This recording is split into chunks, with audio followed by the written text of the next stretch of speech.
Universal Studios Halloween Horror Nights is one of the largest seasonal events in the world, drawing hundreds of thousands of frightful fans to its theme parks in California and Florida each year. Midsummer Scream is thrilled to bridge the gap between East and West as we welcome representatives from Universal Studios Hollywood and Universal Orlando Resort to our stage for the first time anywhere.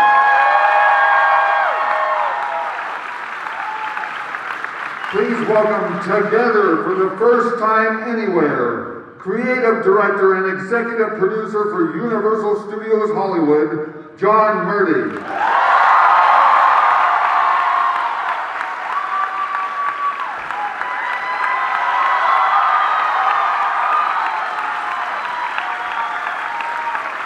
Art Director and Production Designer for Universal Studios Hollywood, Chris Williams.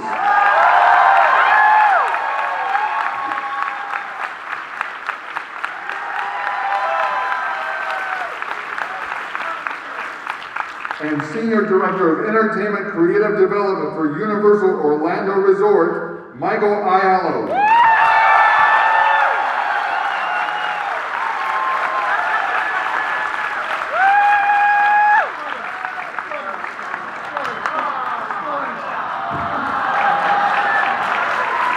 Hey. How you doing, Long Beach? As he said, I'm John Murdy. I'm Creative Director, Executive Producer, Halloween Horror Nights, Universal Studios Hollywood. Chris Williams, Production Designer, Head Art Director for Halloween Horror Nights Hollywood. Thanks for coming. Thank you, Midsummer Scream as well. Thank you, guys. And I'm Mike Aiello, and I'm really just happy to be here. All right. Let's take a seat. Okay, all right, let's do that. Picture you're in the living room that we don't have together. So I thought when we were talking about this, and Chris and Mike and I started talking about what we would do today, I thought it was such a cool opportunity because let's ask the question: how many of you guys have actually gotten out to Orlando and seen Universal Studios at Universal Orlando Resort? That's crazy. Wow. We thought it would be such a cool opportunity, and to have Mike join us today, so that we could share, a little bit about what's going on at Universal Studios Hollywood, what's going on at Universal Orlando Resort, but also, how many of you guys want to do this and get into the industry and do this for a living, right? How many of you guys? All right, and girls. We also thought it would be cool to talk a little bit today about how we all got into the biz, how we all work together, how we work separately. So this presentation, we kind of just pulled out all the stops. It's probably going to take about 3.5 hours. No doubt. So we're going to be here as long as it takes, kids. You good with that? All right. And here's how we're going to start it off. Over the years, I kind of do this to kind of ask the Twitter community, the Twitterverse, to solicit, we solicit questions, ask, hey, what's a question you'd like to ask, myself or Mike or Chris, or all of us about Halloween Horror Nights. We pick a bunch of questions. But there's, I've noticed, I've been doing Twitter, I think since 2009, and I've noticed there's a fair bit of confusion about our sites. I always get people who are asking me Orlando questions. I don't know if you guys get people The handle is similar. Hollywood. Yeah, so we're gonna just real quick, just so you guys always know who you're following. This is the Twitter site for Universal Studios Hollywood at Horror Nights, right? This is the Twitter site for Universal Orlando Resort. Don't blink, it's not that different. It's just the big O, the big R, and the big L. Mike also has his own site, and It's really boring, you don't want to go to that. Go to the he's verified. I've checked it out, he's verified. It's just pictures of me and my kids, and here's the cereal I had for breakfast this morning. But if you're really into Really cereal, lame. you can follow Mike. And then this is my site. Are you sitting on a microphone? Oh, I was sitting Yeah, on I this. put it off to the side. Okay, that would have been awkward. I'm not verified, by the way. And it has nothing to do with Horror Nights, so I talk about food. But we thought we'd start this thing off with some icebreaker questions from Twitter, just to kind of break the ice, get us all comfortable. We've never done this before. No, We've never. never ever shared a stage with all of us on one stage, so There are laws against it, I think. at least a couple states. So the first question from Twitter is, and this is probably the single most important question we're going to answer all day today. Why does Orlando call their attractions house, but Hollywood tends to use the term maze? And this is from @IsItOctober Yet? The answer is pretty mundane. Haunted house was always the term back when the event started in Orlando in the early 90s, and it just kind of stuck. But I will say, when we're creating together or talking about, the terms are a little interchangeable for us when we're talking about. But in our guides and on the website for Orlando, it's always been haunted houses. When I came in '97, they were always called mazes, actually. But Do you know why? I don't know. I really don't. I don't either. know. And Because they're amazing. there it is. Trademark. You know, it's not even like the real definition of a maze, because we're not confusing you, we're not putting you into dead ends, we're not doing anything. If you really did that, the throughput would be like 200 people an hour, and the lines would be 6 hours. I think the honest answer is we have no idea. We really don't. And when I came in 2006, when I came to bring back Horror Nights with Chris, they just said, you're going to do one maze this year. And I went, oh, okay, we'll call it a maze. That's it. Thank you. Is it October yet? All right, question. What is your favorite Orlando house, and what is Mike Aiello's favorite Hollywood maze? This is from @HHN Fanatic. I'm sensing a trend here. And the truth is, for many, many years, I had never missed a single night of Horror Nights. Since 2006, I had this crazy streak going where I had been there every single night. It was up over 200 nights, and so it's hard for me to answer that question because there's a whole lot of the houses. It's okay. That I'd never seen, that I'd seen on videos on the internet and everything. But Chris and I went together a couple of years ago, 2016, and we grabbed a flight, we flew, we got there, we did like the whole park, two parks. We did Islands Adventure and Universal Orlando. We ran around, saw all the parks. Then we did all of Horror Nights, then we got on a plane the next morning at 7 a.m., flew back and did our event. But the one, that really, really impressed me in Orlando was this one. It's called Ghost Town, The Curse of Lightning Gulch. And for me, what was so impressive about it was just the scale of the sets. They created this entire, ghost town environment, and it felt absolutely real. It was beautiful. It was inside a soundstage, and I loved all the gags. There was one particular gag where a guy popped out of the piano that I thought was really, really clever. I don't know, Chris, do you have a favorite from Orlando? Mine was, I really like this too, because we took a tour before the event itself and walked through, and we came around the corner, and I don't think we weren't with Mike or with some of his guys, but I was shocked because I was like, ghost town, and they built an actual 2-story ghost town, much like what you're seeing in the image, all the way down, and they had great effects all the way through it. And scenically, that was really the one I liked, but the Exorcist maze that they had produced was really cool. During, we did a pre-walk, but then we walked through it during the event, and they had some great effects. They had one effect that we're walking through the house, and literally the walls dropped in a scrim effect, and we were like out in the desert in Iraq. Very cool. And it was really big, too. It was really cool. And one thing too, I'm going to let you off a little easy, but every year I've worked on the event that I've known John. I think we've known each other now, two of you have known you since like 2009 now. Talk to John, hey, come on out. Every year he's like, I got a streak, man. I got a streak. Serious? I'm not going to break my streak. I'm at the event every night, not breaking the streak, and you did it for me. You know what broke the streak, actually? What's that? My niece decided to get married on an event night. And I was so pissed off. I was like, you gotta change that. And she's like, I can't, the invitations have already gone out. I'm like, I have a streak. So that's what broke the streak. So I'll get to Orlando more in the future. And Mike, your favorite Horror Nights house? My favorite was actually the first maze I ever went to in Hollywood. House of a Thousand Corpses in 3D, Zombie Vision. So for me, we've done 3D mazes in the past in Orlando, but I gotta hand it to Chris and John and their teams. The 3D in this maze, I love this movie. My favorite part, some of my favorite parts visually are those interstitials that Ram Zombie did that kind of broke up the scenes, like real quick kind of fever dream interstitials that were throughout that movie. The 3D in this maze literally captured that, and I was blown away by it. And again, I really like this movie a lot. So being able to, again, that's the cool thing about, I've been to the Hollywood event a lot of times.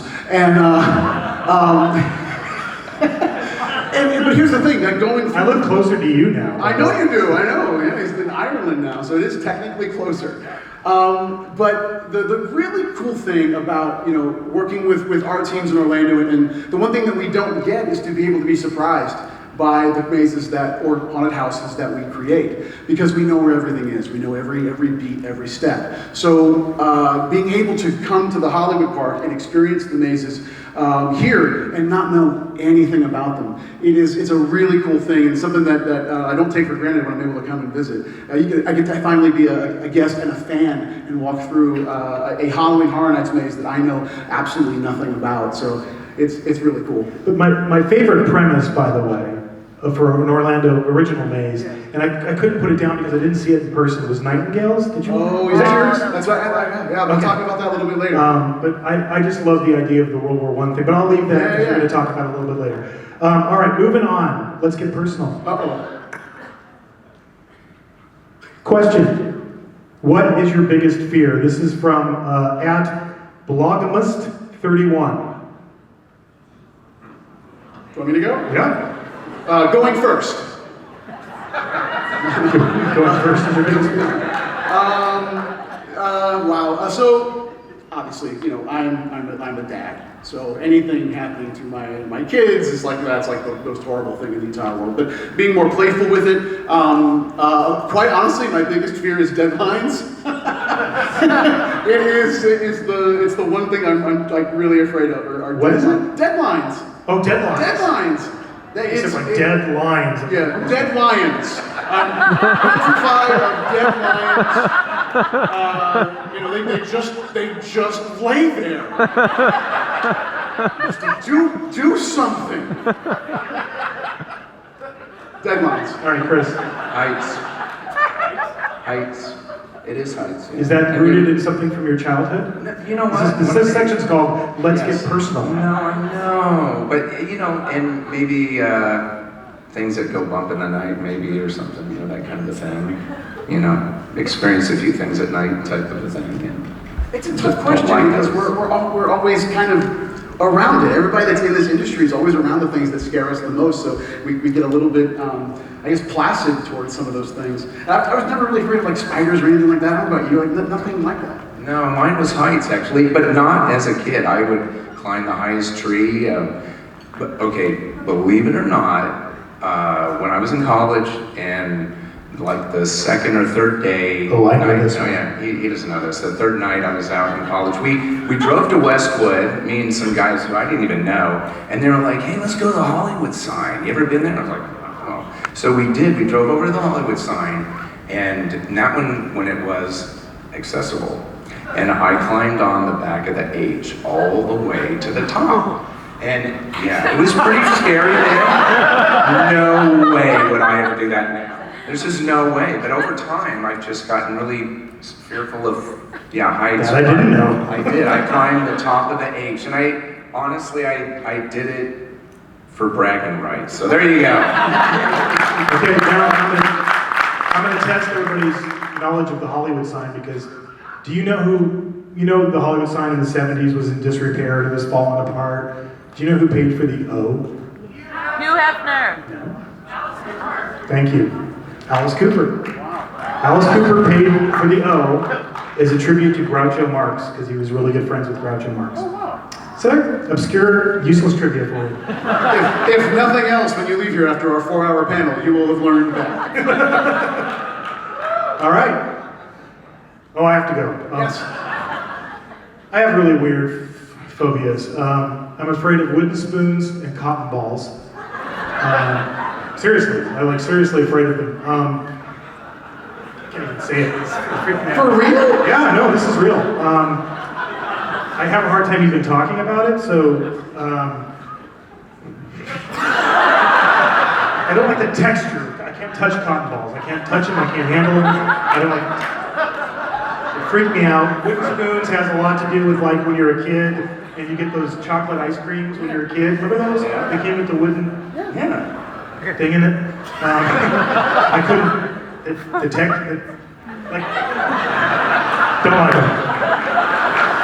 So, I'm serious. That really freaked me out. in Orlando, we get to do a few original mazes in our slate, and I think I found one room theme that I'm going to force you to go through. Our performers have gotten wind of this, so sometimes when I'm going through an event, a character will come up to me and hand me a bunch of cotton balls. Worst. All right, moving on. Are you scared by your own creations from HypnoPilot V1? I suppose that means what we create. Do we scare you? No.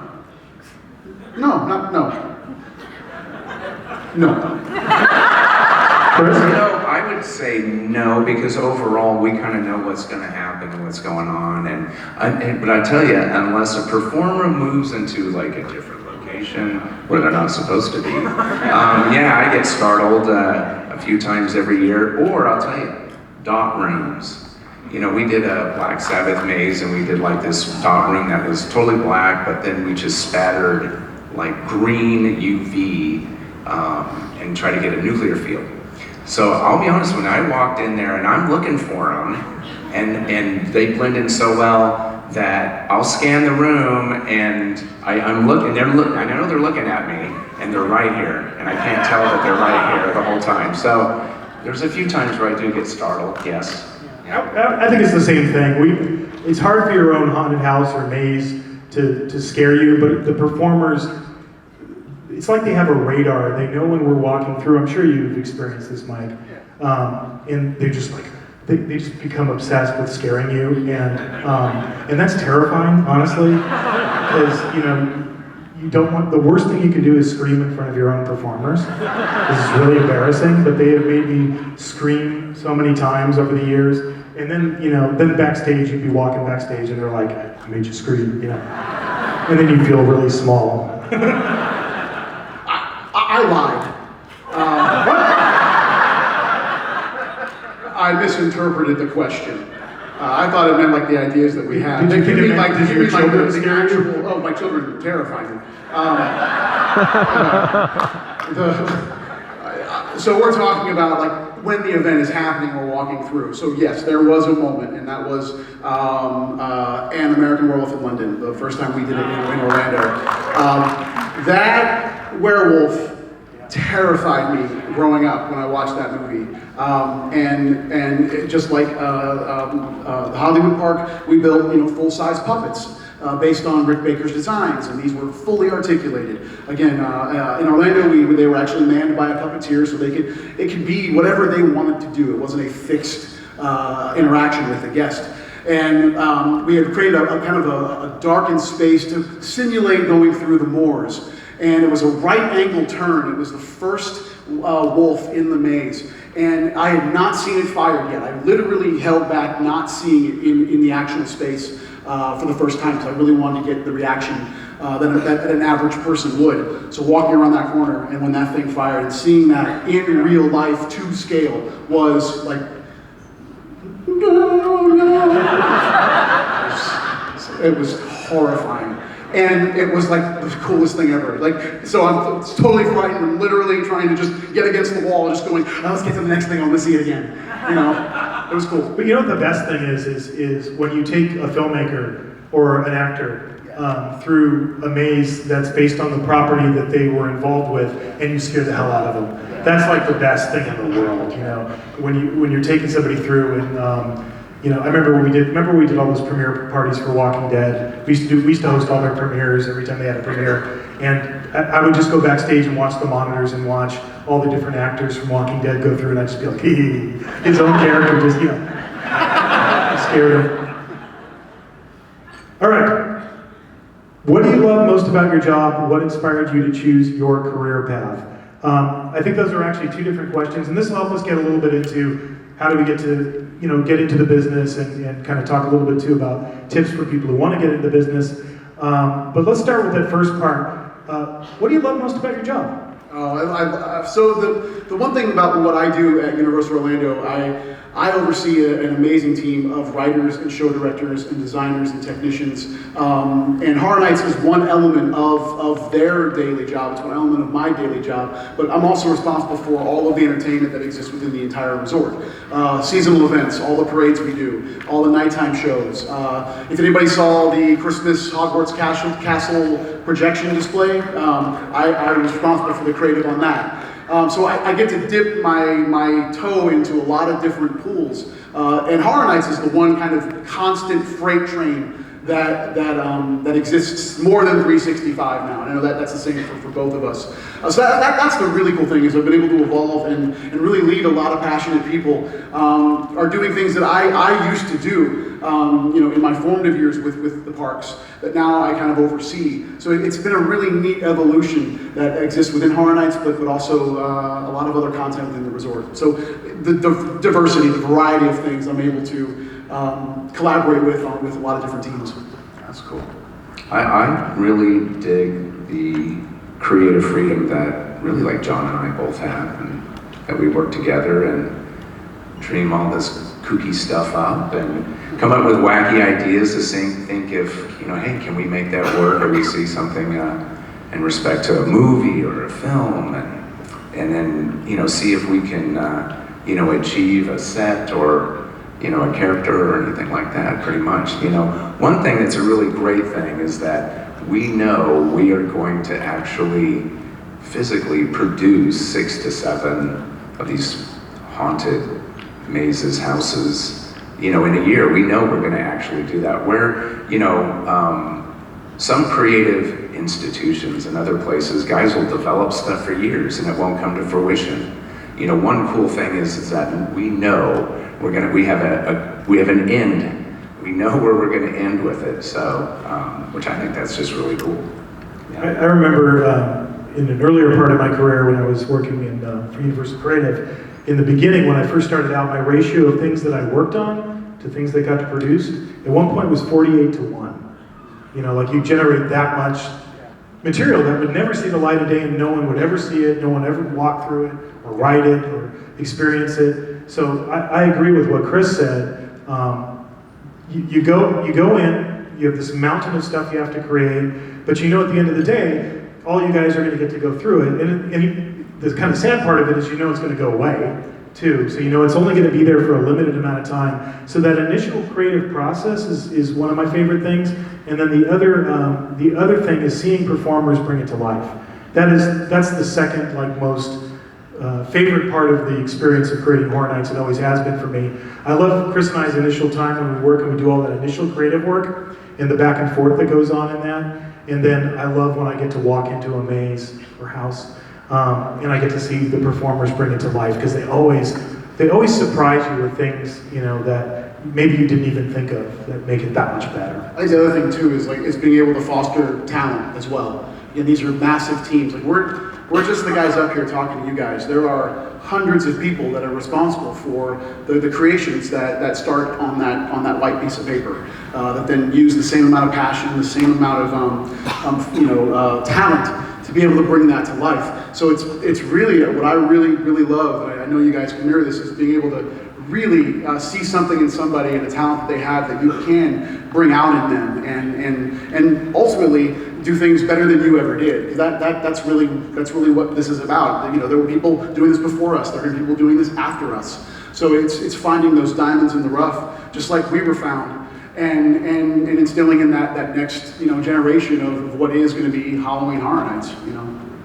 And as far as what inspired you to choose your career path, I've obviously talked about this before, so I won't go into great detail on this, but I'm a Southern California kid. I grew up going to Universal Studios Hollywood. You know, there was two seminal events in my life that set me on the path that I'm on now. One was my mom letting me see Frankenstein when I was 4 years old, and that forever, you know, made me obsessed with Universal Classic Monsters. That's me in those really bad 60s pants, looking at an equally really bad Wolfman. That's Universal, probably 1972. And you know, when I learned that you could come to Universal and you could actually meet the monsters, that was kind of it for me. So every time my parents would ask me where I wanted to go on my birthday, I always wanted to go to Universal. So both the movie studio and the theme park really inspired me to want to do this. And then, Chris. Movies of the 80s, you know, all those practical effects and such, you know, big inspirations. They really were. My parents were as well, you know. My mom was an artist. She did a lot of oil paintings, and you know, that was a big inspiration watching her paint and such, and you know, a lot of that stuff translates to even into scenic painting and such. But you know, it's really like the inspiration of, like, I was a big film guy. You know, I know John was too as well. You know. I worked in a video store Yes. for like a long time, so Yes. that was like my film education. But for Mike, Yeah, for me, E.T. was the first movie I ever saw in the theater with my mom. It was life-altering. You know, the idea, again, I was 82, so I was 4 years old. That was the first movie I ever saw that made me feel something, and knowing that it's just a flat image on that screen. I distinctly remember that. I even remember the song that played before the movie even started. It was Chuck Man Jones' Feel So Good. that's scary on a whole different level.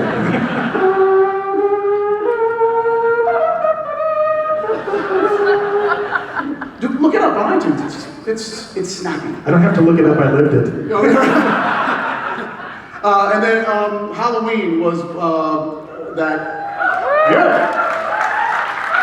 terrified me as a kid. I saw it way too young. But I distinctly remember watching the end of that movie, and it's brilliant. It still affects me the same way every single time I see it. Myers, you know, gets shot, falls off the second story, lands, and then later on in that ending, you just see his outline. And then the brilliant thing John Carpenter did was just cut to other homes in the neighborhood, almost kind of searching for him. And I distinctly remember looking out the window of my room, going, "He's out there." How did they let him get away? Again. And I distinctly remember that, looking out that window, just being terrified, because the neighborhood I saw on that screen looked eerily similar to the one that was right outside my window, and that was brilliant. Cool. What training and schooling would it take to one day join your team of concept creators, and your positions specifically? Wow. Okay, well, we'll see you later. Have that removed. And what course should we take within the company? This is from Kyle Harden at Yahoo. Thanks. Yahoo K. Thanks. Training, schooling. Yeah, you know, schooling is a big deal. You know, it really is, because, hey, you know, I'm looking for somebody, you know, in a sense, if I'm, say, looking for an art director, somebody with experience, really. You know, that's what I'm really looking for. So experience that they've already had experience in production in some way, entertainment production. And that all backs up into schooling. Schooling, get your experience, and experience will get you to really where you need to be. But it's really, the schooling part is more of a theatrical training in that respect. And you're fine arts, right? You're a fine arts. Yeah, I had a different approach, actually. When I was in school, I didn't have like a theatrical training, but it was in fine art. So that was the direction I had, you know, basically a starving artist. But, you know, when I would think about that and think of the future, it's like, I don't want to paint on a bunch of canvases, and I surely don't want to starve either, you know? So, you know, in my wacky brain, I was really looking at different approaches in fine art. So what I would mostly create, honestly, were art installations or environments. So, you know, I've talked about it before, which I've created like environments like in hell and other aspects like that, and more spiritual environments that actually those help me to get, you know, smaller jobs that I'd get experience to be where I'm at today, actually. How about you, Mike? For me, I didn't go to college. But there are two that I'll define here. There are those that really like the structure of being in school and that sort of classroom structure, and there are those that simply don't. Those that absorb materials differently, and I'm certainly in that category. For me, and the type of people that we look for to join the creative team at Universal Orlando is someone that honestly has a passion for the thing that they really want to do. A lot of the show directors on my team, Charles Gray, Patrick Blair, Blake Broswell, and they're led by an amazing woman named Laura Sauls. I've been with her for years and years and years, and she manages that crazy group from a day-to-day standpoint. And all of them have different backgrounds, and that's the one unique thing, is there isn't one way that anybody gets to do this. And I'll talk one thing about being here. Let me say once, what Rick and his team have done with this event, there's nothing like this on the East Coast at all. Nothing like this. It is an amazing thing. It's an amazing thing. And you're seeing it out here, that the passion that goes into a lot of people that are in the Hall of Shadows, doing their thing with the home haunts. And we met a girl named Aurora who did a home haunt. Yeah. Did you guys get to go through that trick-or-treating? Yeah. Very cool. Yeah, the fact that she just has a passion for it, and there are resources that are available to allow her to achieve the vision that she had, and that's really what it comes down to. It's what all of us have done, is we had a goal in mind, that we saw way out there, and really no way to get there, but there is the first step. And you're seeing that happen all the time over these last 2 days in that hall, and all year when people are making these amazing haunts. It's passion, and that is the number one quality that you have to have in an individual that's on a team of other passionate people. And I think, the Hall of Shadows is a great example of this. I meet so many people that, like, how do you get into the industry, and what do I need to do, and how do I get your job, et cetera, et cetera. What's so beautiful about that is just do it. Just make something. Because everybody has to start somewhere. But if you just create something, it doesn't matter if it's a video on YouTube or a haunted house in your parents' garage, every little thing you do is a little bit of experience that you're going to get and be able to build upon to do the next thing. My dad, when I was starting out, gave me really good advice. And my father has worked for the Southern California Gas Company, which I think has a different name now, since 1960. Worked for the same company his entire life, still works there, he's 82. And he told me when I was first starting out, whatever you do, whatever job you do it to the best of your ability, because quality rises to the surface, and that's how people get noticed. So if you're, the first job I think I ever had was waxing and stripping church floors in the summer, like under the table, like really scraping gum out. I was the best damn gum scraper that you ever saw, but that's, the passion is such a huge part of it. And it's also just the ability to never give up on yourself, and always, when you're pursuing your dream, everybody's path is going to take wacky turns. It's always a hard question to answer. When I don't know what you guys think. Every time I'm asked that question, I always find it hard to answer. Like, what's the path to get there? There is no one path. Everything goes like this. I'm a theater major. I was specifically an acting major, but I ended up doing this because I took a summer job at Universal Studios in 1989 as a tour guide. That's me. And that's the picture of me talking, obviously, as a tour guide. The other picture in the polyester yellow Kodak outfit was, I worked really hard as a tour guide. I got bumped up to be a summer supervisor. And then I just kept going. And then all of a sudden somebody told me there was an opening in what was then called Universal Planning and Development for the ET ride, when we built the ET ride, as a production assistant, and the old special effects show, which was called The World of Sim Magic. So I just, went for it, and then every step led to something else. But it only did that because, if I was a gopher or a production assistant, I was the best damn gopher or production assistant you could imagine. And I've seen this with Horror Nights countless times, and I'm sure you guys have too. All these people who come to work for us, sometimes there's characters. And we have characters who are on our design team today. You know, Troy's probably out in the hall somewhere. You recognize him because he's always wearing a fez. There he is. Troy, put your hand up. Troy was a character in our Thing Names, and he was the perfect Norwegian. You know, he had that great beard, and then Yes. when we made him look all frozen, he looked awesome. He looked like he was from Norway. He came here and remember he studied Norwegian so he could speak it. He did. He learned Norwegian. A few lines. In a maze where he didn't have any lines. We didn't even. I was like, Troy, you don't have lines, but he still learned Norwegian. But Chris found out later that he had a whole design background. Yeah, he came in, he approached me and talked to me, but his design background is, he went to Cal Poly San Luis Obispo for the School of Architecture, which is like a 5-year program. You know, I mean, so, you know, schooling Serious is, architecture. yeah, and it's serious architecture. So he's gone through that and he's done some serious studies. So, a lot of the work that, you know, honestly, most of the elevational stuff and the frontals that you see, Troy really helps us with that, figure that stuff out, to make it look right and appropriate, because, you know, we're not building 30-foot buildings, you know, we're truncating them to make them look appropriate, you know? So. And then, since I had some free time on my flight, my 48 hours I traveled to be here today, I raided Mike's Facebook page to find out exactly where he came from.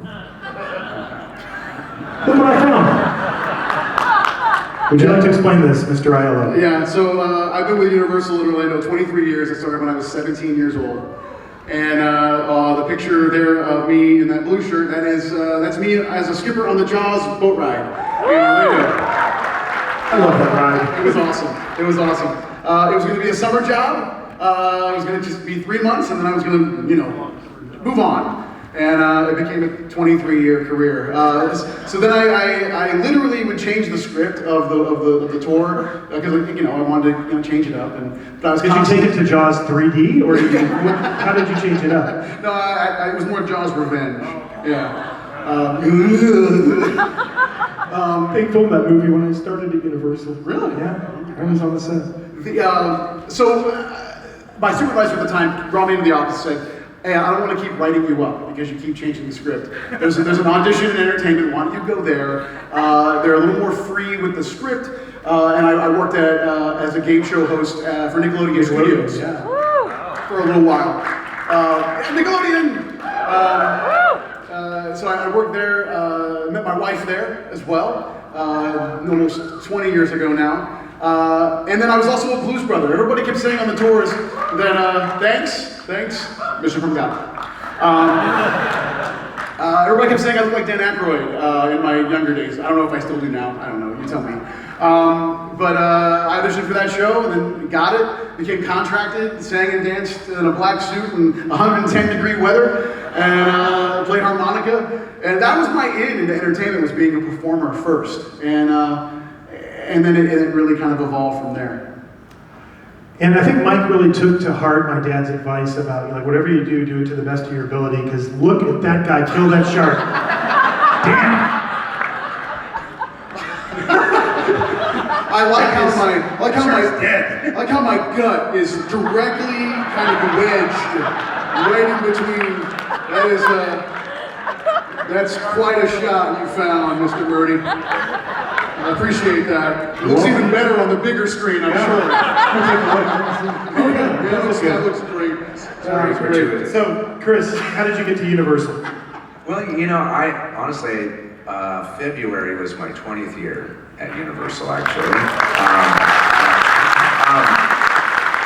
So I came in, well here, let me back up a little bit. Out of college, I was very fortunate to get a design position with maybe another theme park in the area that does Halloween events, kind of a thing.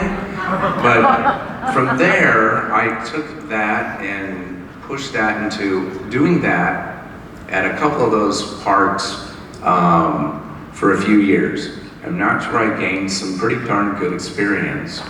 And then in '97, I was working for a company, and we heard that Universal was doing Halloween again, because they had tried to boot it up a couple of times in like '85 and '92. This was in '97, I came with another company, and we got the contract to design 3 mazes, and if I remember right, it was like Crypt Keeper's Film Vault and Area 51, and I think we did another one which was like a classic monster. Yeah, I think I went through those actually. Yeah. And so that was in '97 to 2001. Well, that was in '97. I got hired right after that season. I got hired out from Universal. So, you know, I kind of came in as management.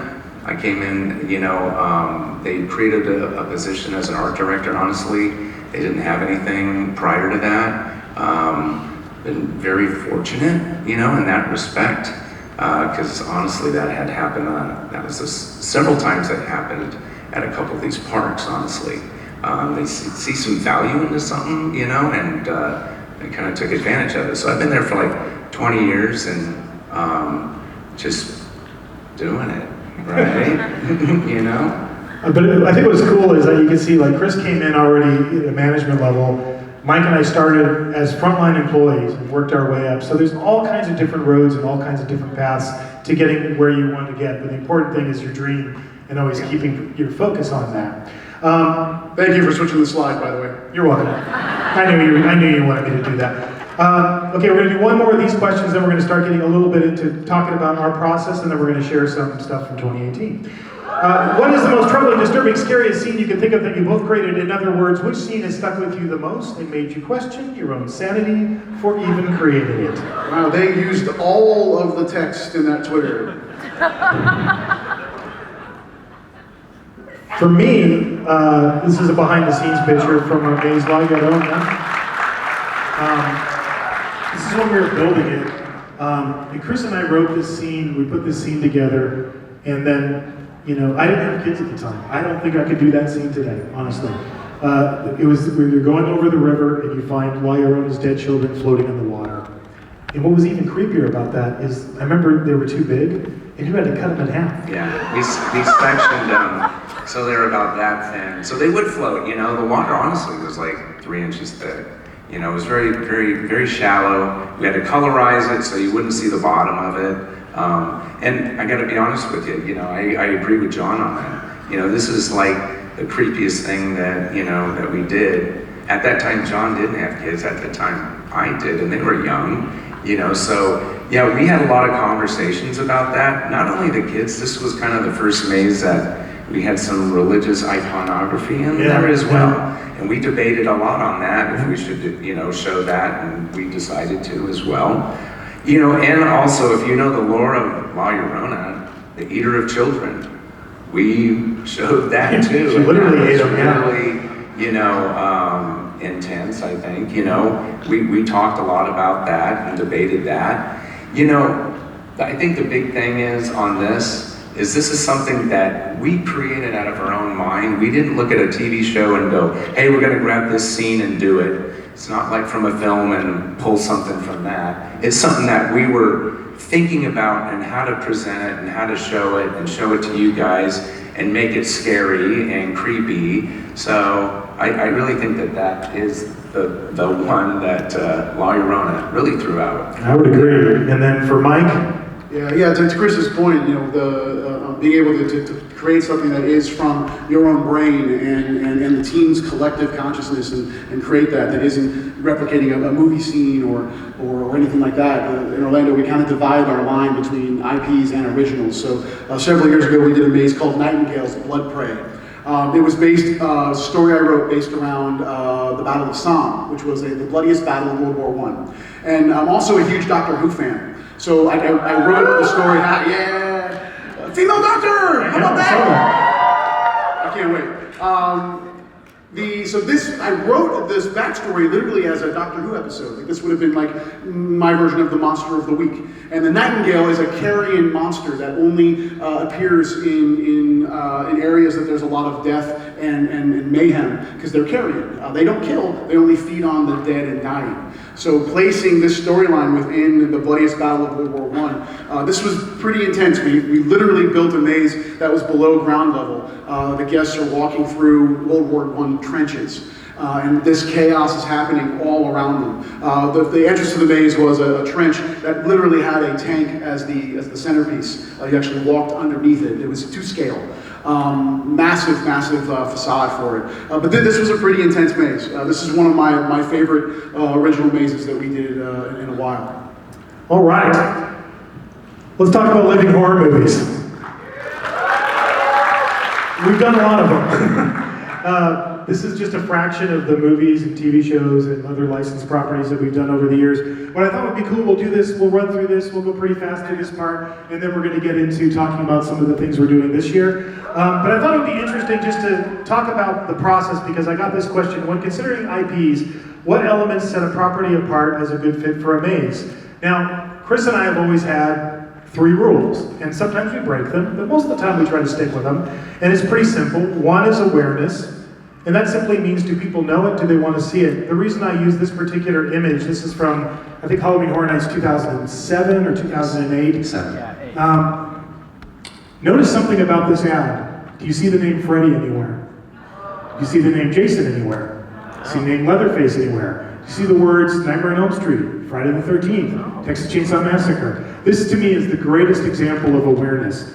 We could put out a poster that just has those 3 characters, and every single person knows exactly what that means. That's the ideal for a maze. If you could put an image out, and instantly people go, I know what that is, I want to see it. That's what we look for.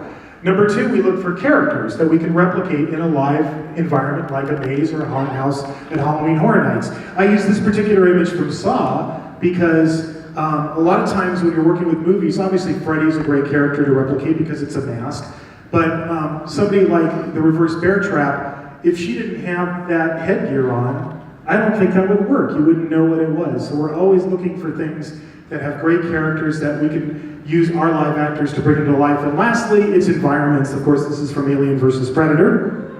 But we're always looking for great environments that we can replicate in a live attraction like Halloween Horror Nights. Is that any different for you guys, what you look for? No, it's the 3-legged stool. You described it perfectly.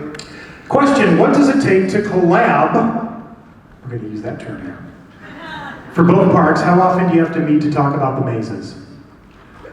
Yeah, it's early in the process. It's literally from the IP standpoint. And yeah, probably after the show, actually. Yeah. John, Chris, and I will sit down and just kind of spitball ideas on some brands that we haven't attempted before. If there are any white whales that are out there that we've always wanted to do that haven't really materialized yet. It's a really cool kind of first conversation that we'll have. That it's really preliminary at that point. We're just trying to get our head wrapped around what does the event want to be in year 2 or year 3. And it's funny because sometimes they line up. Like Chris and I will put a list. We usually put a list together, and then we'll talk to Mike and go, "Hey, here's what's on our list." And sometimes he's got things on his list that aren't on our list.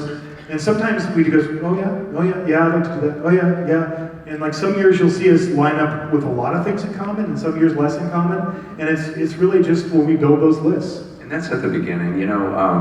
We have some every other week standing meetings that we call and talk to them. We talk and we go through actually, like say for each meeting a trade. So one is costume design, and another one is makeup, and another one is technical, and then project management. So we do meet at least some standing meetings every other week as well. It's also an effort to try and find some best practices as well between the two parks. If there are things that Chris and John and their teams are doing that are really efficient, we'll say, hey, let's adopt that sort of plan, and vice versa.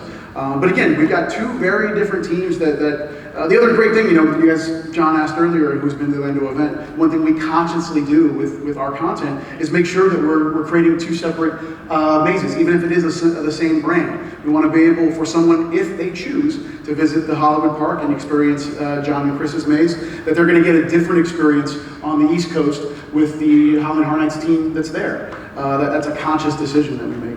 And the next is a very common, we get this question all the time. I assume this, just because a movie does well at the theaters, doesn't mean it would always work out well as a maze. Have you ever had moments where fans wanted to see a movie recreated as a maze, but realized doing it might have terrible results? Twilight. I was going to name my daughter. One of my daughters is Isabella, and originally I was going to name her Bella. And then I noticed that was the most popular name that year, and I was like, and I wanted to name her after Bela Lugosi, and which I did.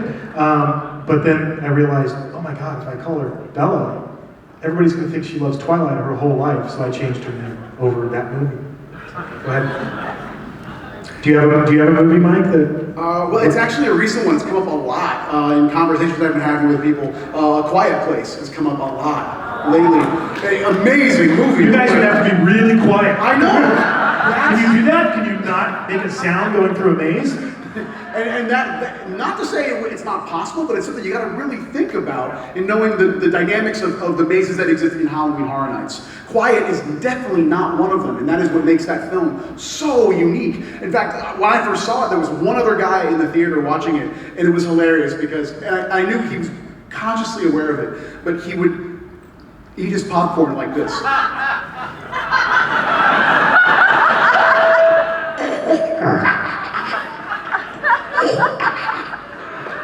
In like the most inopportune time, and I'm just sitting, I'm like 3 rows ahead of him, just going, come on, man.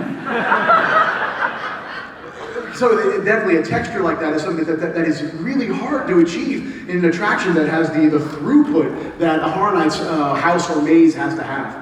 Yeah, and I think when we were first starting out, people would say Blair Witch when it was just the first movie, and I'd be like, what? So you're gonna make a maze and there's gonna be one guy standing in a corner, you know?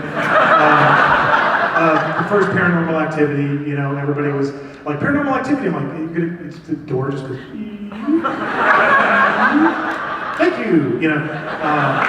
And in recent years, Get Out, honestly, you know, I got a lot of people asking me about Get Out, and I'm like, Get Out's social commentary works brilliantly as a film. It's fantastic, it's genius, but it's not necessarily a maze, you know? Not everything is designed to be a maze, I think is the answer to that question. What's the process like creating an IP? How long does it take to get the rights to certain films? This is from Has a Michael G. The answer is a really, really, really, really, really, really long time sometimes. A crazy long time. For 10 years, every year, Chris and I, and Mike, and eventually when we started working with Mike, we would go, can we do The Exorcist? And the answer was always no. And then 1 year, the answer was yes, and that took 10 years. Shining took 11, 12 years, something like that, from when we started. So sometimes it does take years and years and years to chase something to get it. What I thought we'd do really quickly, and I'll go fairly quick through this because we want to get to the content of what we're going to be talking about for this year, but just really quick, somebody asked me how we create a maze. From start to finish, we're going to run it through it, and we're going to compare how we do it in Hollywood. We'll take the IP approach for Hollywood. Mike's going to take the original approach for Orlando. But obviously, it starts with the concept. I just used Alice Cooper Goes to Hell because the particular concept for that maze is marrying that album together with Dante's Inferno, and that was kind of our leaping off point for that maze. And then Mike, you put... Yeah, Dead Exposure, Patient Zero is a new original maze we're doing this year in Orlando. And again, the concept, it really actually happened at a bar with my buddy David Hughes, who's one of the designers. We did this maze, this is a prequel to a maze we did a couple of years ago, that really the initial idea was, let's create an entirely black environment. Let's make it a zombie maze, but the way to make it different than any other zombie maze is we're just going to go back in with invisible UV and highlight every detail. So picture this room completely painted black, but we're going back in and highlighting all the detail of every object, every character, and then it's only black light that fires intermittently throughout the maze. So it creates like a negative image. So that was the concept. So once you have the concept, you got to do the pitch. I included that picture of Chris and I. That's Chris and I backstage at Alice Cooper Concept. That's literally when we pitched this idea. That's the only time we've ever captured the pitch in a photograph. We were backstage, you got invited us to see a show. We were backstage like, hey, so we just worked together. What about this? And then Mike, you put Mr. Landis up there. Yeah, he has nothing to do with Dead Exposure. I didn't understand the process of the slide. Sorry. That's all right. But obviously, you know, when you're working with IPs, you have to go and you have to pitch the actual people that created the film or produced the film. I just really like that picture of me and John Landis. Then you go through preliminary design. Chris and I would always work together. We call it the post-it note version. We take post-it notes for, you can see it up there, scenes, characters, effects, what the music was, and we would just play with them on the wall, moving them around until we had a basic flow.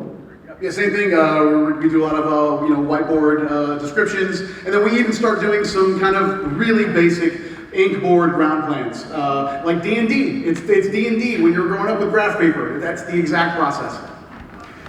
And then from there, I'll sit down and write a treatment. Usually that's about 100 pages on the left. And don't read this because it's from Trick or Treat. You're not supposed to know this.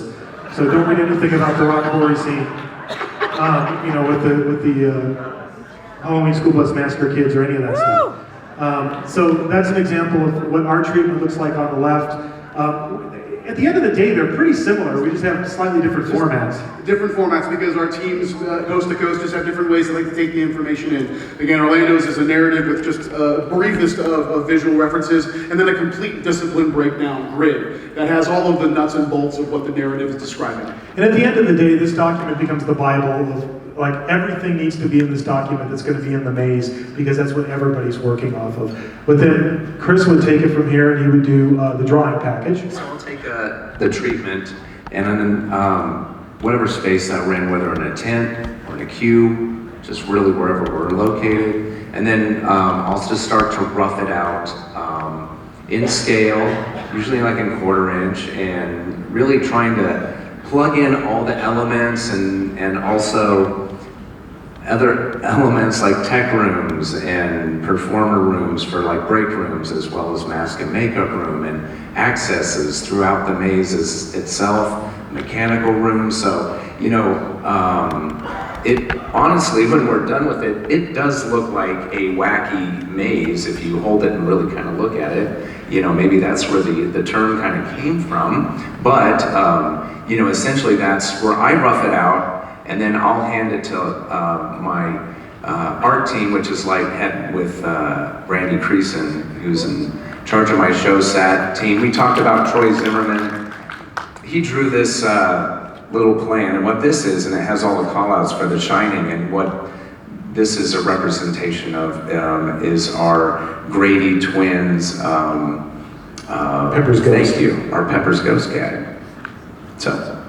And then on the other side, we will take those as kind of like blue line basic sketches. We'll actually start going into a program called SketchUp. It's available to anybody. Anybody can download this program. It's really useful. So we'll actually create the mazes in 3-dimensional form so that we can actually walk through them and really get a sense of the angles, get a sense of the scares. We can do a lot of adjustments at this point in real time. This is a tool we've used for several years now, and it is invaluable in the UO process. And then to get into elevations in the scenic package, so Chris on the left is Saw. And that just has all the call outs, so, you know, that's essentially just our raw elevation, you know, for our basic typical building for right now. And then we take this and we give this to our technical team, so, you know, we can figure out the structure. Our structure behind a facade like this is basically what's called like a type 5, which is basically like building a house or even more or beyond. If you ever dare to look up in one of our mazes, you might see some really heavy timber holding up something really lightweight. Well, you know, we have to have engineers run calculations for us if we're hanging anything overhead. So, you know, everything is engineered and such as well. It goes to a whole different group. So. And then on the other side, this is actually a artist rendering of the facade for one of our new mazes, original mazes this year, called Carnival Graveyard. So our guests will walk through this. It is a graveyard salvage, and on either, you know, the guest path is made up of discarded carnival rides, of discarded carnival games, and inside are these amazing violent carnies. Murdy, if at any point you want to come and play a carny in the maze. I am one. I know. Now you can play one on TV. So yeah, this entire maze is all made up of kind of found object. It's in one of our sound stages. It should be pretty cool. You know, I was going through a haunted house in Paris once. When Mike said carny, it just made me think of this, like the old bus bar ride, those little shaky little rides. And it was terrible. But at the very last scene, there was a guy inside it that threw a towel over your head and went like mussed your hair. And then you bust out the doors, and I was like, oh, wow, Jesus, how many times did he put that towel on people? You know, it like suddenly dawned on me. So I have a special fear of carnies because of this. So I'm looking forward to seeing this, Mike. Moving on. Then you go into, you know, the full drawing elevations. I think on the Titans of Terror up there, that's the kids' bedroom from Titans of Terror? Yeah, and what we're really just trying to show here is as much detail as we put in our elevations. And They're mostly all hand drawn as well, because we're really trying to show, if you look at that elevation A, there's a couple cardboard stand-ups, so think of Leatherface and Freddy, that kind of thing, showing to our prop team, what we're really trying to look for in the feeling of that room specific. Yeah, and then this is another room facade within the Carnival Graveyard. We're going to take you into a now. Years we've had Mr. McGee do most of the lion's share of all the makeup and masks and such, and I'll tell you, his sculptures and the things that come out of his shop are just like no other. They really are awesome. Yep. And there's the proof. Yeah. That's the pig man from American Horror Story last year. And it's really hard to tell, but within around the snout, there's a lot of screens actually that he can see through, that the screen has hair on it. You can't tell, but that's how well hidden his vision is actually in this. And then that's the final product for the butcher. Yeah. And in that butcher, just all real quick, sometimes you talked about collaboration with Orlando. That's the butcher is shown there with a drop window. We started doing drop windows last year, and that was really based on what John and I saw from Orlando, and how we felt that we could implement those as well. So that's some collaboration that we do work with them on. Okay. This is a sculpt for the Killer Clowns from Outer Space Scare Zone that we'll be doing this year. This is Rudy, and our team, it's all in-house. We have an amazing group of artists that are with us almost the entire year that create all of these amazing sculpts based on the references that will be given to be able to achieve the accurate look. I think the next one actually may have a finished product. There we go. There he is. This is going to be a scare zone. It's going to be in our South Street portion of the park. And we're going to do most, if not all, of the Killer Clowns. So Fatso, Slim, Spike, Daisy, I think is going to be out there. You're going to see the ice cream truck, the Terenzi Brothers ice cream truck. This is one of those white whales for me. This is going to be a lot of fun. It's probably worth mentioning too. Somebody had a very good question that I didn't include in this panel, but it's worth bringing up. They said, well, how come sometimes like Orlando does something first or Hollywood does something first? Is there a reason why you guys do that? And specifically she was asking, well, American Werewolf in London, you guys did it first, and then we did it. I think Insidious, Chris and I did it first, and then you guys did it. I think maybe we did Halloween first, 2009. Yes, you did. And then you guys did Halloween, and then we did it again because they did it. Just because it's in Orlando or it's in Hollywood and it's not one or the other doesn't mean it's not going to come to the event. A lot of times, Trick or Treat is a great example of this. We'll talk about that in 1 second. They did a fantastic scare zone for Trick or Treat, and then all of a sudden the next year, we're doing a maze. So you never know what you're going to see in the future. Lastly, just finish up on effects, special effects design. This is Henrietta from Ash vs. Evil Dead. Basically one of our concept designs for special effects. Yeah, and this is a little puppet thing that was working on with our effects team, and John and Lucas and Marissa Gallion, who heads our effects team up as well. And so this is just a concept of Henrietta with a puppet, and then we took this idea and then went to our warehouse, which we have a big warehouse, and then we did a little R&D with this to see how it worked, and through that we discovered that it was best for the puppeteer to be behind actually Henrietta versus on the side of her, and then that's how we actually finished it out and had the puppeteer behind the wall with a mechanical mechanism that she could also turn her head to the right, and only to the right, because essentially that's where the flow went. It came at you and you went over to the right, so. And that's the character being sculpted with Pat McGee's shop, and that's the final product. And that's her turning her head and scaring that girl to her right. Yes. Yeah. And then Mike? Yeah, so when we decided to do Alien vs. Predator in Orlando, one thing we're trying to keep in mind at all times is how comfortable our characters are within the maze. And early on, we made a choice that we wanted all the aliens to be puppeteered, because we did not want a character to try and manage the size of the xenomorph head. knowing that it's very large, and it could be uncomfortable. So all of our aliens in our maze were all completely puppeteered by human operators. The proboscis, shot out, the whole thing. It was really cool. And then I think we've got a finished product. Yeah, there he is.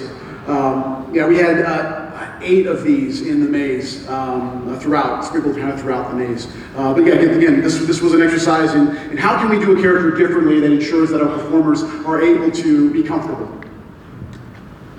And then, just to finish up on the scenic production, I showed this slide earlier. This is from Alien vs. Predator, but I'm going to step through a series of slides that just show you the process to get to that. That's the finished product.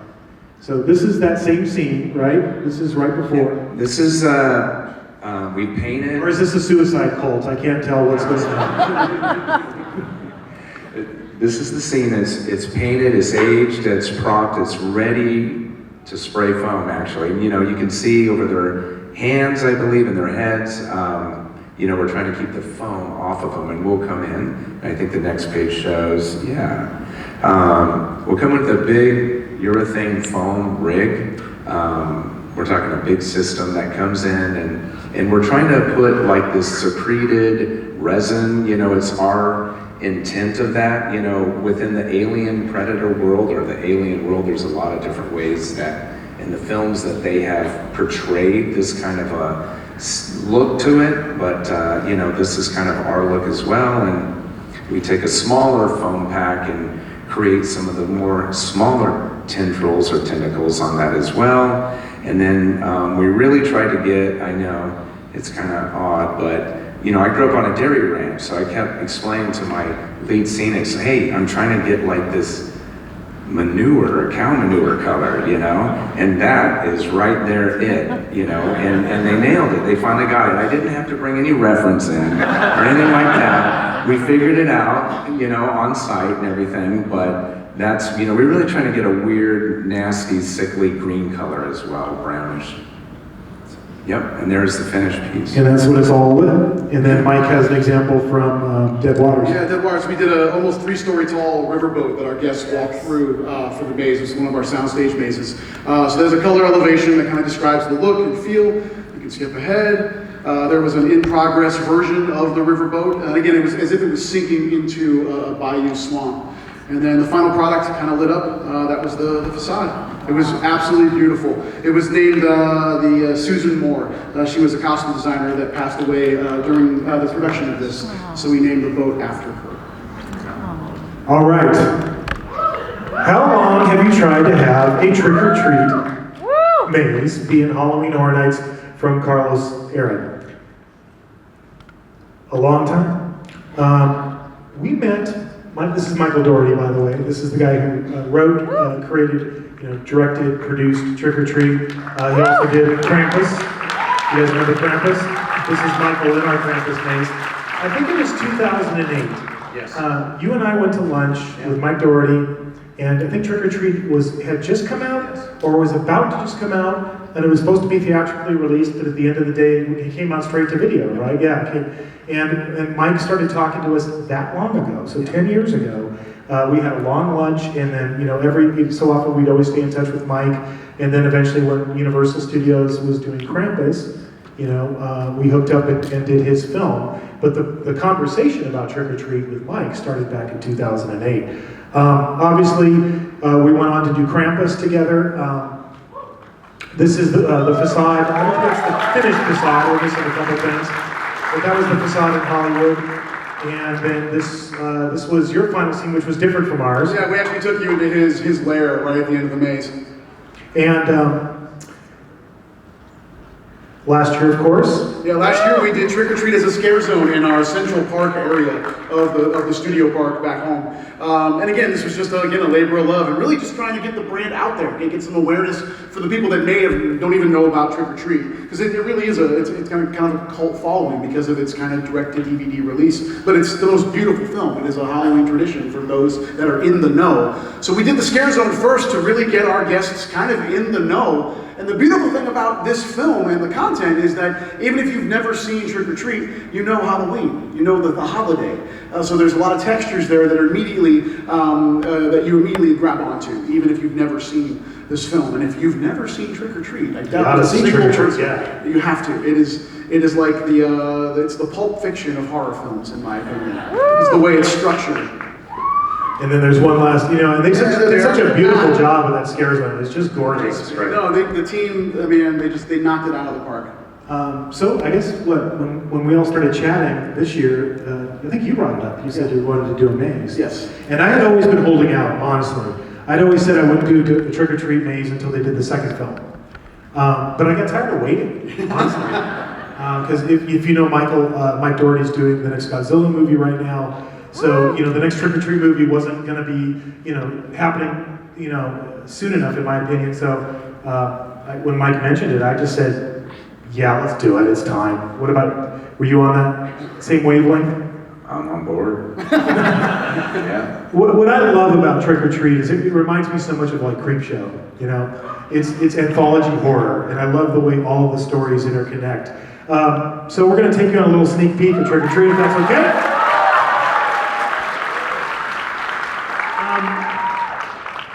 So, you know, we talked about this a little bit, but do you each try to do a shared IP relatively the same, or do you like them to do your own twist on them from SoCal Exploring? And I think you answered it earlier, Mike. Yeah, I think, you know, I don't think we necessarily, like, in our minds set out to do that. I think it naturally ends up that way. Usually when we decide an IP, we go off and we design, Chris and I get together, and we come up with our idea, and you guys get together and you come up with your idea, and then inevitably we have that moment, usually right before we're going to pitch it, to say, like, oh, how does your maze go? Here's how our maze goes.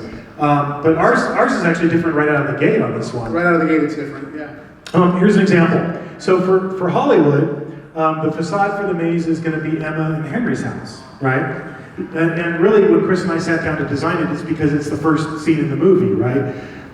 And we really liked the idea of the ghosts out front. We liked the idea, oh, there's the house, by the way. It's in construction right now. It's being built. This is prior to props and dressing. Obviously, we have to do all the ghost figures. But we like the idea of kind of teasing Sam. So the first time you see him, he is like the she ghost. You know, it's just like how Emma tragically encountered him in the movie. And of course, you're going to run into Emma as well when you're going through this section. But for Orlando, because we had done the zone already, we really wanted to kind of hit the guests over the head with something large in scale right off the bat. So we're beginning our maze with Creek's house. And this is in our parade building facility. So we're building Creek's house, and this is to scale. You're going to walk through the front door to scale of Creek's house. So these are some in-progress photos of the facade for our trick-or-treat maze in Orlando. But the thing I noticed right away when we all started comparing is that we hit all the same beats. Like literally every beat in the film that's in our maze is in Mike's maze, and vice versa. They may be in different spots, but all of the same beats are going to be hit. And you know, just again to just, you know, like we look at each other's work. Sometimes we blatantly steal things from each other. We blatantly stole this idea from your scare zone, actually. The idea of doing the puke scene.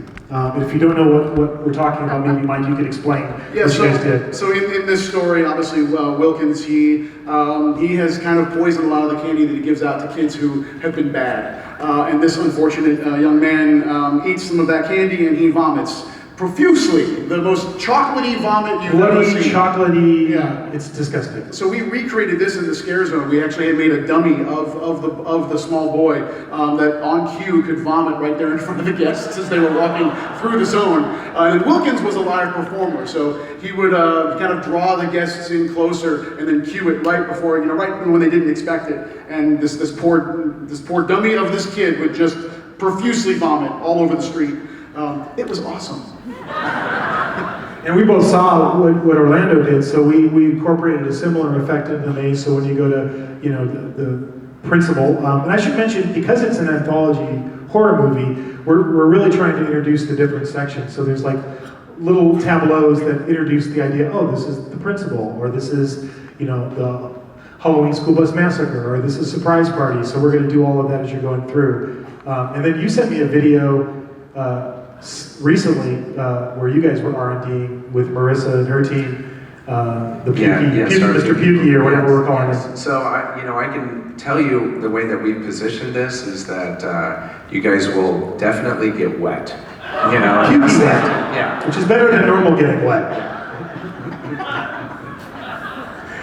There's a picture of what we were just talking about. There's the chocolatey bloody puke. Yes. And there's Mike's scare zone from last year, right? Yes, that was last year, yeah. Surprise party, that's another section of the movie where these girls are dressed up in kind of sexy princess costumes and they're going to a special party, and then once you get there you find out there's something very mysterious going on with these girls. So that's your costume, I think, on this? Yes, yeah, that's a work in progress. We made some alterations between the costume that we did in the scare zone and the one we're doing in the maze, but that's an in-progress version of our Red Riding Hood. But we really wanted to capture that moment, and it's in Chris's design, just like you see there of walking down that lane in the woods, and something terrible is, you can hear it in front of you, something bad's happening, and lots of people are dying.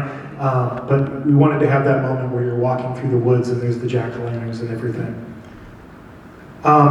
As I mentioned, something bad happens with these princess girls. They all start to transform, and at first you think they're kind of turning into vampires because they get the fangs and the features that are very vampire-like. But then they rip off their flesh and they turn into werewolves.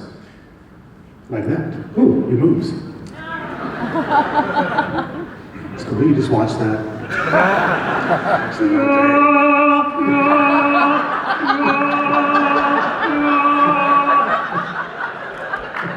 Every night I lie in bed.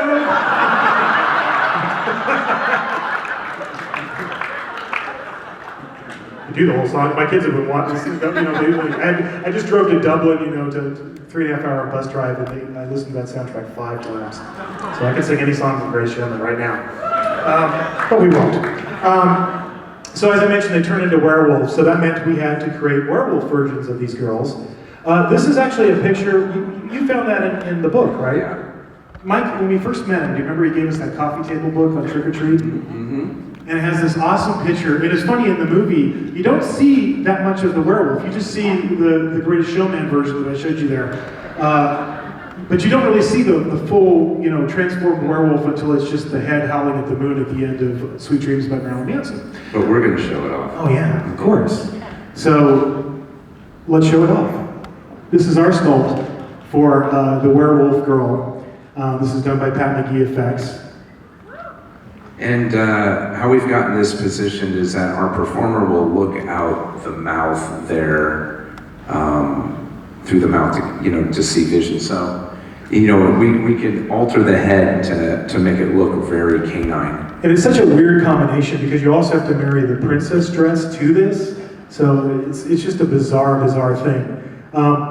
And then Mike? Yeah, this is an in-progress version of a puppet we're developing for the wolf as well. So you'll see a couple different versions of the wolf in the maze. This is, again, in progress of a puppet that we're building to be able to really attack the guests. And much in the same way, again, that's one thing we learn on things we've done in our past as well. Figure out how can we improve it, change it to make it a little bit better, a little bit more quality.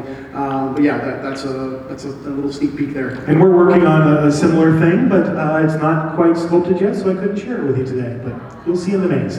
And then, of course, there's the werewolf girls mid-transformation. We actually, in our maze, you're just going to see them as the werewolf girls, but you're going to see this look in the scare zone. Oh, damn. Yes! You didn't hear that. But this is going to be the, we're doing a trick-or-treat scare zone.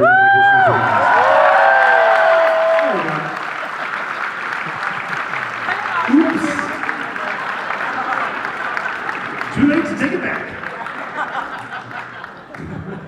Oh, come on, it's you guys, right? You're not going to go on the internet and talk about this, right?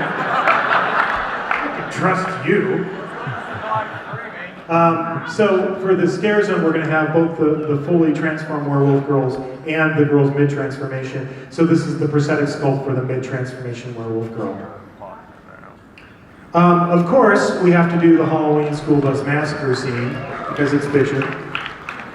And when we were working on this, and you guys thought the same exact way, when Chris and I were talking about how do we want to do this scene, this is an image. I think when I was writing the first outline, I sent this image to you and said, Yes. that should be what we see. Exactly. Yep, and that's what you'll see. So you're going to see the partially submerged school bus in water with all the cat tails, is that right? Cat tails around it, and encounter all of the school bus massacre kids. If you don't know the film, this is the school bus massacre kids. These parents put all their troubled children on the bus and they pay the bus driver off to drive like in the film.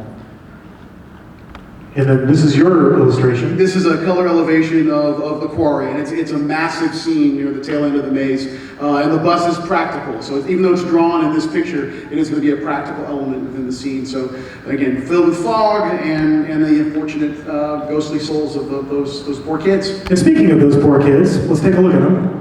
I'll take you through, we're going to do all of them, every one of them in the maze. And the scares them, which you don't know about. So this is I'm going to quiz you guys on your knowledge of Trick or Treat. Does he have an official name? The Dracula Kid? God, Dracula Kid? I don't know, I'm asking, I really don't know. I don't know. Okay, Dracula Kid. We're going to do Dracula Kid. We're going to do the Bunny Kid. That's the sculpt we're working on right now for that. Skeleton Kid. I'm just going to make up names as we go along. You know, these are all done by McGee Effects as these well. are also done. And if you look at that texture on there, you know, they really tried to get that... Paper mache look? Yeah, totally. Yeah, absolutely, yeah. This is Big Head Smiley Face Kid. You know, right now there's someone live streaming or in the audience going, I know their names. I know their names. I'm sure that's happening at this very moment. The Devil Face Kid. The Clown. Big bag overhead smiley face guy. And Upside Down Princess. And so these are masks that we used in our Scare Zone last year, so we're really excited to be able to show their decayed form within the maze. But we can flip through these. These are actual ones we built for the Scare Zone last year. And they're exact to the film in color and in scale. And then, of course, we have to meet Sam. And there's a section of the movie called Meet Sam. And of course, that means we have to produce Sam. So I think the Sam image, that's Orlando's Sam, right? Yep, We're still doing ours. Yep. And then that's Unmasked Sam, which will be the same for both of ours. That's right. And then, just weird little practical things. Sam is a tiny, tiny little guy. But he's got this prop, this broken sucker prop that he uses like a knife. So on the smaller one, that's actually Trick or Treat Studios, the mask company. That's actually the one they sell, but you had to make it bigger, yeah? Yeah, we made it a little bit bigger and made it soft as well as more durable, actually. And Because you always have to think about, a guy trying to stab you, that it has to be something soft. So Tony Lindis, our head of our props team, had fabricated this larger sized one, and it also has an aluminum stick on it, basically, as well. So beef it up. Yeah, absolutely. And then for our maze ends with Mr. Krieg's house. So you're going to come to that house. We're going to build the whole house, all the pumpkins out front, the pumpkin jack-o'-lanterns. You're going to walk through the house. That's a couple of images of it in progress you just sent me the other day. Yeah, it's such a tight approach. Couldn't get it in one picture. No, couldn't get it. But we're prepping it now for foliage and vines and such. So this was really very recent. And then, of course, you're going to meet Mr. Krieg. So that's your wardrobe. That's Mike's wardrobe, I think, on that side. And then, of course, you have to go to Mr. Krieg's bedroom. That's our scene, and it's being painted like as we speak. Yeah. They just started working on it. We're also going to we'll do a ceiling. We're doing a fabric ceiling as well that gets painted on. So you'll see all of that. Marissa's team is making an awesome jack-o'-lantern that looks like it's on fire, just like in the film. That's Orlando's. Here's Orlando. So there's the interior stairwell in Krieg's house, and then his bedroom, and there's the pumpkin, and that'll be a really fun kind of distractionary technique with a faux fire element that'll occur that will draw everybody's eyes that way, so that you can't see where Santa's coming from. Yeah. And of course, one of the cool things about Trick or Treat is everywhere you go in the film, Sam is kind of there and he's watching you. So I think both of us picked up on this, where as you're going through, you're going to see, in addition to the live performers who are playing Sam that are scaring you, you're also going to see all of these little tableaus, just like out of the film. This one literally, exactly like you see from the surprise party. So you'll see Sam throughout the entire experience as well. All right, here's another maze. Is the Stranger Things maze? How many of you guys are Stranger Things fans out there? Isn't this crazy? Is the Stranger Things maze going to be focused on the first season